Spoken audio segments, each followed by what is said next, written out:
Okay, this is a piece of oak, I believe. I'm not sure. I have to check with who I got it from. But it's a trimming from a tree that they've seen, a friend of mine that lives down the way. They had seen some of my stuff and knew that I like to start from rough looking wood. So you can see that this was cut here, here, and here from the tree. But in this area, it must have at one time had something here that got exposed during maybe the hurricanes in '04. I'm not sure. Because if you flip it over, it looks like a normal crotch. It's just oak bark. But on this side, it's all exposed wood with not very much bark. It's plenty solid, so it should turn out interesting. Also, the end, if you look at it, is kind of interesting. There's black or dark randomly mixed in to the in here, so we'll see what that does. But overall, I think it's going to be a pretty interesting piece. My intent is to make this the top, so I can leave some of these features. I probably will expose this down with turning, but I might leave a lot of this bark on and just dish this out in here, which I do sacrifice a lot of these squirrels, but I don't know, I can't really save them. If I saved them, they'd be on the bottom, and then I'd have to machine a shape on the bottom anyway, so I think I'm going to lose a lot of this here. But these swirls out around the perimeter, because I'll probably make a hole or a dish about 4 inches across, maybe 4 or 5. Yeah, maybe 5, 4.5, something like that. You can see I'm getting ready to drill a 3 1/4 inch hole in the top to put my woodworm screw or my 3-inch faceplate.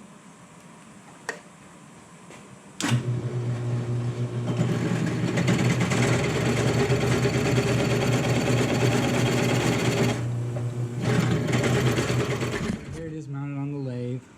I'll turn it around. I'll move the camera to the other side and we'll see. So the tips of these are about the same distance towards the camera, and then I'll turn it around over here. You can see I use my faceplate. I was having a hard time getting it flat enough. My bit must be dull. I couldn't dig in the 3.5 inch hole very far, so I was able to get it to where the faceplate would work, but I didn't trust my woodworm screw.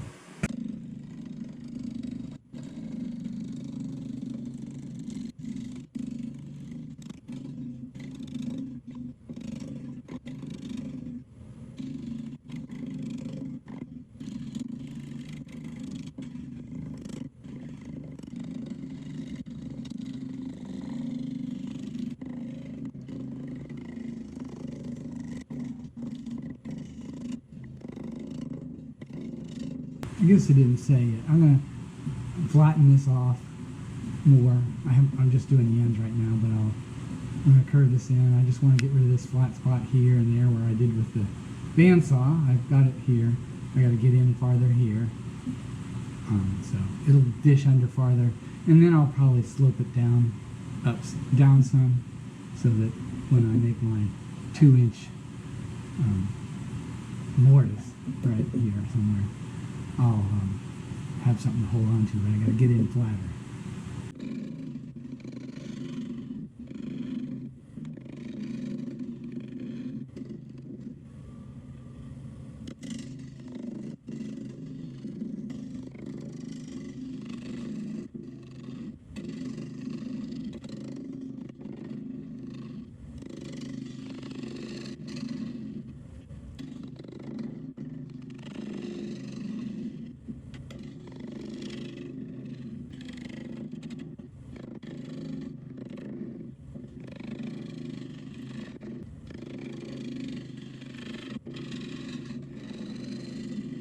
Okay, I'm going to drill a 2 1/8 inch hole that I'll use for my mortise and my wooden nickel, and that'll be the center. Okay.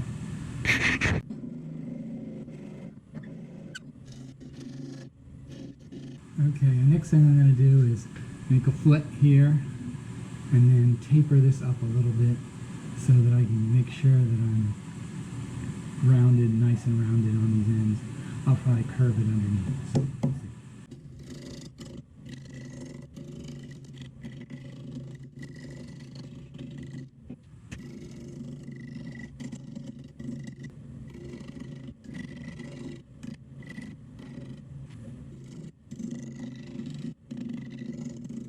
Well, I'm going to have a little tear out here. I'm not going to be able to fix that without taking away too much of the bowl. So I'm just going to sand it, and it'll look pretty reasonable. Didn't tear out any, well, it tore out a little bit right there, but that won't be too obvious. Overall, it looks pretty good, except for that. But I think when I get done, you won't notice it a lot. I'll have to clean it up some.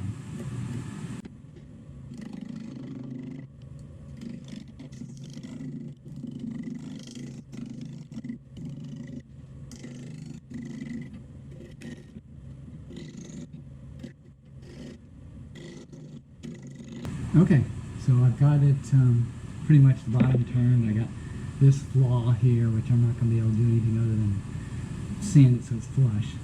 Here's my foot right here, my mortise here, and these nice, I think these are nice curves and a lot of interesting character on the wood. There's some dead wood mixed in with the live wood where it was split off at some point. I think branches got ripped off during a storm. This one, similar thing here. These were exposed areas that then got grown over, and you can hardly tell they were there from the outside. So I think it's going to be good.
Okay, here's the first coat of glossy polyurethane on this oak crotch winged, I guess you'd call it winged, I'm not sure what you call it, but it's got these protrusions and looks pretty good to me. Definitely got a lot darker than I expected on the dark areas around there. The finish soaked in really nice on that. So here's my second or third coat of polyurethane on the crotch here. It turned out really nice. The outside's very dark, the wood is nice and light. It's got a nice grain pattern. I won't show the bottom because it's damp right now. Okay, here is the oak crotch complete. All the coats of finish on it. It came from a neighbor, a neighbor. They live a few miles away, but a friend of ours. They gave us this because they know I like to start with relatively rough-looking wood, and they had been trimming a tree that looks like it had some severe damage at some point and then recovered this branch, because you can see bare wood here where I didn't do any turning or any machining in any of this dark area. I sanded with my Sandoflex, but other than that. So there's a lot of bare, no bark wood that is new growth that happened after the damage happened. So it's a fairly rough piece of wood, and I'm going to turn it over here so you can see what the bottom looks like. So that is got my wood nickel in it, and what's left of the mortise. It's got a little foot right here. You can see the ends are just curved underneath. There was a flaw that I commented on during some of the other videoing, and here you can see that the bark is gone there, but because I ran the Sandoflex on it, it curved down pretty good. It's not very obvious at all. Here I can tip this up and you can look at the end. So that's one end, and then turn it around, and there's what the other ends look like. It looks pretty good.